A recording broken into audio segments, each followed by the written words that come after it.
A dime a dozen. A dime a dozen means something is very common or easy to find, and not particularly valuable or special.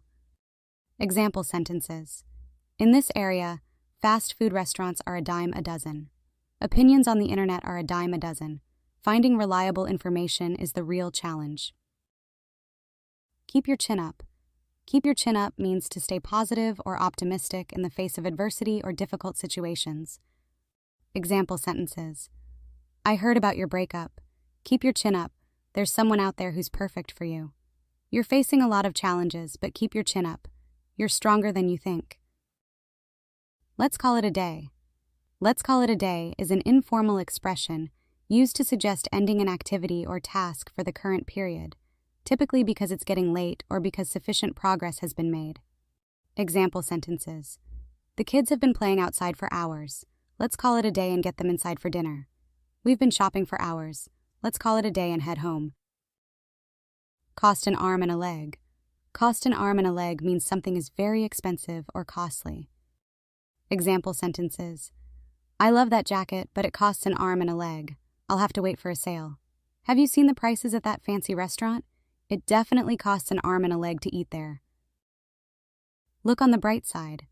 Look on the bright side encourages focusing on the positive aspects of a situation rather than dwelling on the negatives. Example sentences. Hey, I know things didn't go as planned, but let's look on the bright side.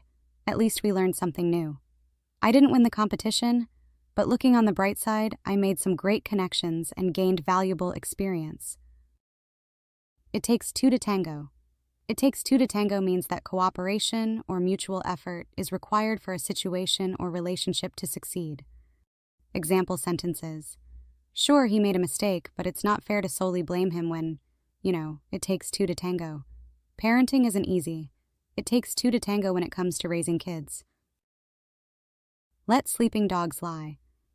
Let sleeping dogs lie is an idiom that suggests it's best to avoid stirring up old issues or problems that may cause trouble if brought up again. It's often used to advise against reopening past conflicts or grievances, as doing so could lead to further complications or conflicts. Example sentences. Why bring up the argument again? Let sleeping dogs lie and move forward with a fresh start. I thought about telling my boss about the mistake, but I figured it's better to let sleeping dogs lie and hope it doesn't happen again. Judge not, lest ye be judged. The expression, judge not, lest ye be judged, warns against passing judgment on others, as it may lead to receiving judgment in return. Example sentences. My grandma always reminds me, judge not, lest ye be judged, whenever I start gossiping about someone. We all make mistakes, so it's important to remember, judge not, lest ye be judged. Making a mountain out of a molehill means exaggerating or overreacting to a small or insignificant issue. Example sentences. She's making a mountain out of a molehill over a tiny scratch on her phone. I accidentally bumped into him, and now he's making a mountain out of a molehill, acting like it's a major injury. Every man for himself, and the devil take the hindmost. This phrase means that in a competitive situation, everyone is focused on their own interests, with no concern for others, and those who are weakest or slowest will be left behind or disadvantaged. Example sentences. In the cutthroat world of business, it's often every man for himself, and the devil take the hindmost. When the company announced layoffs, it became evident that it was every man for himself, and the devil take the hindmost.